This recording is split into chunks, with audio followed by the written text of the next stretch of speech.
როდესაც მე დამაკავეს, ჩემმა მეგობრებმა, რომელსაც ვიცნობ 19 წელია და რაც თავი მახსოვს იქიდან, არც კი დამირეკეს და არც მომიკითხეს, რომ თიკა იქნებ რამე გიჭირს.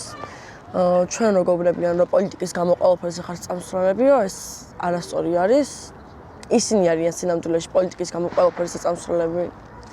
მე ძალიან მიჭირს დღემდე ამ თემაზე საუბარი, იმიტომ რომ ჩემთვის ძალიან საყვარელი ადამიანები დავკარგე, თუმცა ჩემთვის ქვეყანა უფრო მნიშვნელოვანია, ვიდრე მეგობრობა. მე ვარ თინათინ პატარაია, 19 წლის სტუდენტი და აქტივისტი. ღრმა ბავშვობიდან დავიწყე ძალიან პატარა ასაკში აქციებზე სიარული, თუმცა ასე აქტიურად გახარიეს აქციები რო იყო, მაშინ ჩავერთი ესე აქტიურად და შემდეგ უკვე რუსული კანონიდან მოყოლებული უწყვეტად რუსულზე ვდგავარ და ვიბრძვი საქართველოს ევროპული მომავლისთვის. ეს პროცესები მეც და ჩემ ოჯახსაც შეგვეხო 2 სექტემბერს დამაკავეს.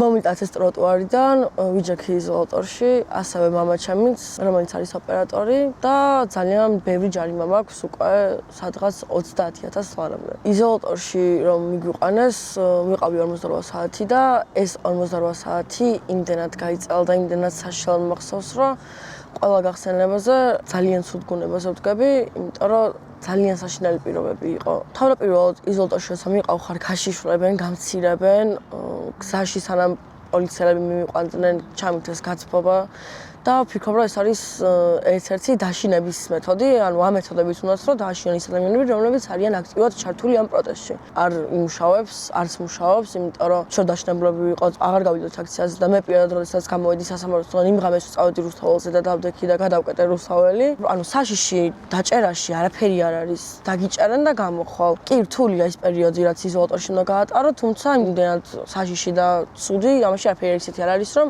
არ გამოხვიდე და დანებდე და ეს ადამიანები მიატოვოთ ციხეში. აქციაზე მდგომი ადამიანები რომ არ გამეცნო ამ ცხოვრებაში არ ვიცი რა უნდა გამეკეთებინა და ვის არ მიმეგობრებდი, იმიტომ რომ ეს ადამიანები როდესაც გავიცანი, მივხვდი რომ ეს ადამიანები არიან სწორედ ის ადამიანები, ვინც ყოველთვის გვერდში დაგიდგებიან და რაც არ უნდა გაგიჭირდეს. იქნება ჯარიმის აგროვება, გვერდში დგომა, მორალური, ფიზიკური, ყველანაირად გვერდში გიდგანან და ძალიან კარგი ადამიანები არიან და ძალიან მიხარია ერთ-ერთი ბიზნეს, რაზეც ვუხდი მადლობას არის ის, რომ ეს ადამიანები გამაცნო. იმ ადამიანებს, რომლებიც ნიჰილიზმში არიან, ან უბრალოდ დეპრესიაში, ან სტრესულ გარემოში და არ უნდათ აქციაზე გამოსვლა, მისმის ეს ყველაფერი, თუმცა მაინც ვეტყვი იმას, რომ მეგობრებო, უნდა გამოხვიდეთ გარეთ, უნდა გააპროტესტოთ ეს ყველაფერი, იმიტომ რომ 19 წლის ბიჭებიდან დაწყებული, რა ვიცი, 70 წლის კაცებით და ქალებით დამთავრებული ამდენი ადამიანი ყავს დასახსნელი და არ მგონია, რომ ეხლა სახლში ძლება იყოს ორი გადაწყვეტილება.